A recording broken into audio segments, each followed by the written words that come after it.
Hello friends, कैसे हैं आप सब। दोस्तों, आज मैं आपको एक कहानी एक्सीडेंट सुनाने जा रही हूँ। तो चलिए स्टार्ट करते हैं। एक डॉक्टर बड़ी ही तेज़ी से हॉस्पिटल में घुसा।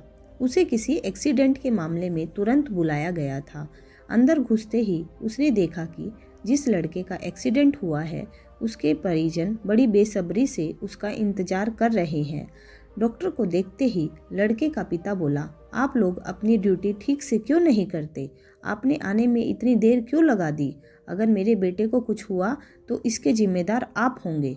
डॉक्टर ने विनम्रता से कहा, आई एम सॉरी, मैं हॉस्पिटल में नहीं था और कॉल आने के बाद जितना तेज़ी से हो सका मैं यहाँ आया हूँ। कृपया आप अब शांत हो जाइए ताकि मैं इलाज कर सकूँ। शांत हो जाइए, लड़के का पिता गुस्से में बोला। क्या इस समय अगर आपका बेटा होता तो आप शांत रहते? अगर किसी की लापरवाही की वजह से आपका अपना बेटा मर जाए तो आप क्या करेंगे? पिता बोले ही जा रहा था। भगवान चाहेगा तो सब ठीक हो जाएगा। आप लोग दुआ कीजिए, मैं इलाज के लिए जा रहा हूँ। और ऐसा कहते हुए डॉक्टर ऑपरेशन थिएटर में प्रवेश कर गया। बाहर लड़के का पिता अब भी बुदबुदा रहा था। सलाह देना आसान होता है, जिस पर बीतती है वही जानता है।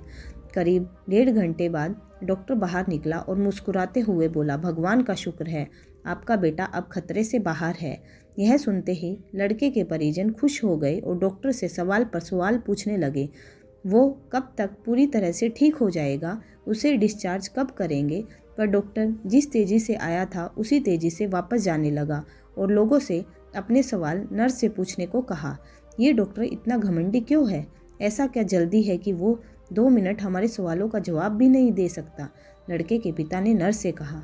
नर्स लगभग रुआसी होती हुई बोली, आज सुबह डॉक्टर साहब के लड़के की एक भयानक एक्सीडेंट में मौत हो गई और जब हमने उन्हें फ़ोन किया था तब वे उसका अंतिम संस्कार करने जा रहे थे और बेचारे अब आपके बच्चे की जान बचाने के बाद अपने लाडले का अंतिम संस्कार करने के लिए वापस लौट रहे हैं।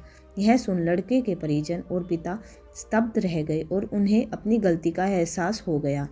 फ्रेंड्स, इस कहानी से हमें यही शिक्षा मिलती है कि बहुत बार हम किसी सिचुएशन के बारे में अच्छी तरह जाने बिना ही उस पर रिएक्ट कर देते हैं, पर हमें चाहिए कि हम खुद पर नियंत्रण रखें और पूरी स्थिति को समझे बिना कोई नकारात्मक प्रतिक्रिया न दें, वरना अनजाने में हम उसे ही ठेस पहुंचा सकते हैं जो हमारा ही भला सोच रहा हो। तो दोस्तों, आपको ये कहानी कैसी लगी आप हमें कमेंट करके ज़रूर बताइएगा और अगर आपको कहानी अच्छी लगी है तो अपने सभी दोस्तों के साथ शेयर भी कीजिएगा।